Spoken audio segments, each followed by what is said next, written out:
এখন সামনে আসে সেটা হলো এই অভ্যুত্থানের পর এদেশে কি ঘটল, কি পরিবর্তন হলো।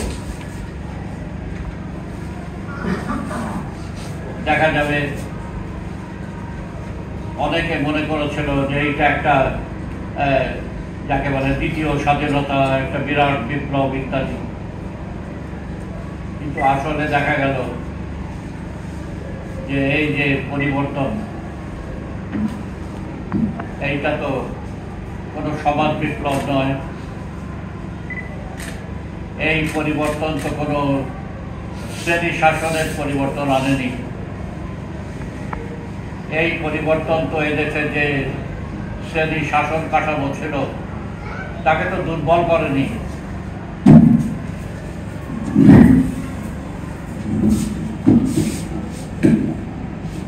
অভ্যুত্থানের পর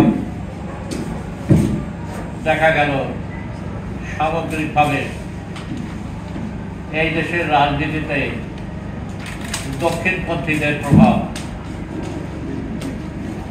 দক্ষিণপন্থী রাজনীতি দেখা যাচ্ছে অভ্যুত্থানের পর গত এক বছরে এখানে প্রবল প্রাধান্য বিস্তার করে আছে। এটা একটা লক্ষ্য করার বিষয়। এই পরিবর্তনটা অনেক ধরনের পরিবর্তন। এই যে গণ অভ্যুত্থান গত বছর হয়েছিল জুলাই মাসে, এর চেয়ে বড় গণ অভ্যুত্থান বাংলাদেশের এই অঞ্চলে আর হয়নি। এত গভীর দেশ পর্যন্ত মানুষ আলোড়িত হয়েছে, যার ফলে এই অভ্যুত্থান হয়েছে।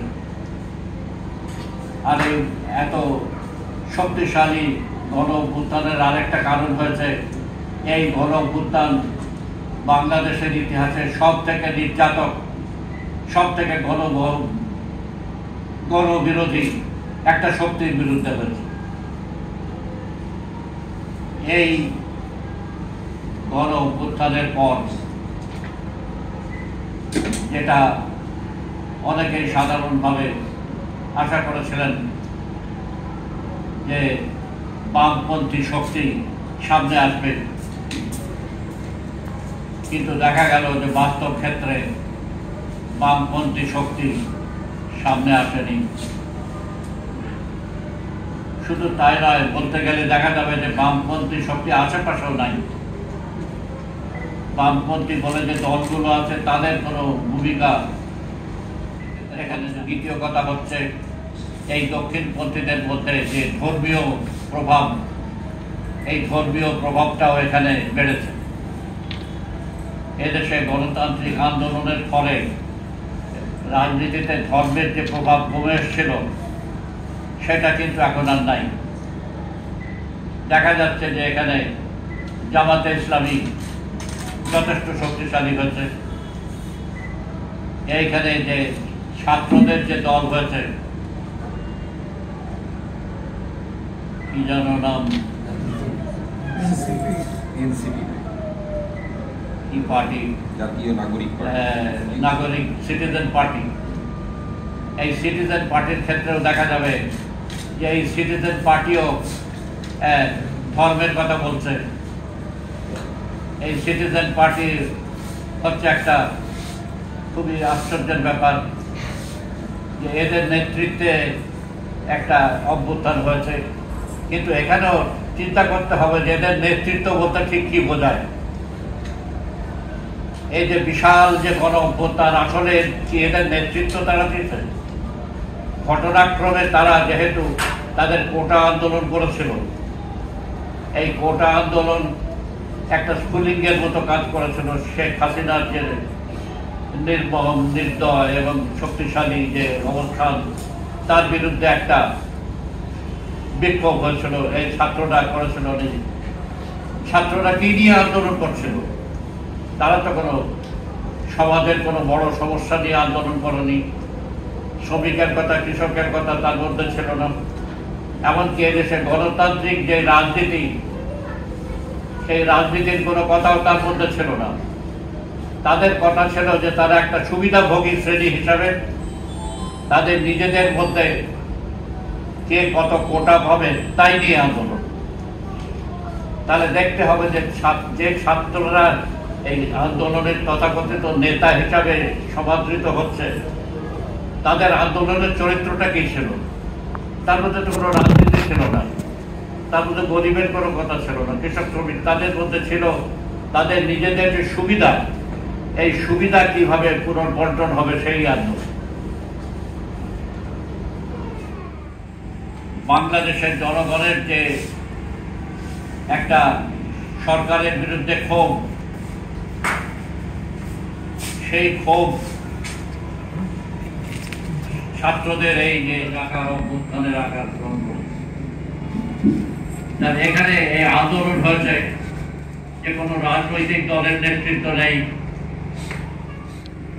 এখানে জনগণের যে বছরের পর বছর যে একটা সরকারের বিরুদ্ধে যে একটা বহিঃপ্রকাশ আমরা দেখেছি, এর ফলে যেটা হচ্ছে যে ছাত্রদের নেতৃত্বে যে আন্দোলন হয়েছে, এই আন্দোলনটা একটা যে গণতান্ত্রিক আন্দোলন, এই খুব একটা চিন্তাপ্রসূত কোনো আন্দোলন এরকম কিছু না। জনগণ যেটা গণ অভ্যুত্থান যেটা বলা হচ্ছে, এইটা আসলে একটা বিস্ফোরণের মতো ব্যাপার। গণ অভ্যুত্থান দুরকম হতে পারে, একটা হচ্ছে দীর্ঘদিনের গণতান্ত্রিক আন্দোলনের শীর্ষে একটা অভ্যুত্থান, আর একটা হচ্ছে যে কোনো আন্দোলন করতে না পেরে দীর্ঘদিনের একটা আন্দোলনের প্রতিরোধের চেষ্টা, সেটা ধামাচাপা থাকার ফলে একটা এমন পরিস্থিতি যেখানে সরকার ফেলে দেওয়ার মতো অবস্থা দাঁড়ায়, সেইটা একটা আলাদা ধরনের অভ্যুত্থান। তো বাংলাদেশে এই দ্বিতীয় ধরনের এটাই হয়েছে। এই যে অভ্যুত্থান হয়েছে, এটা কোনো গণতান্ত্রিক একটা কর্মসূচির ভিত্তিতে আন্দোলনের মাধ্যমে তার শীর্ষে এটা হয়নি, এটা হয়েছে একটা ব্যবস্থাকে হঠাৎ করে ভেঙে চুরমার করে দেওয়ার মতো পরিস্থিতিতে। এই পরিস্থিতির পর যেটা দাঁড়িয়েছে সেটা হচ্ছে যে এদেশে যে সমস্ত শক্তি সামনে এসছে, এই সমস্ত শক্তিকে কিন্তু প্রগতিশীল বলা চলবে না। দেখা যাবে যে প্রথম থেকেই এদের মধ্যে শ্রমিকের কোনো কথা নাই, কৃষকের কোনো কথা নাই, কোনো শ্রমজীবীর কোনো কথা নাই, একেবারেই কোনো কথা নেই।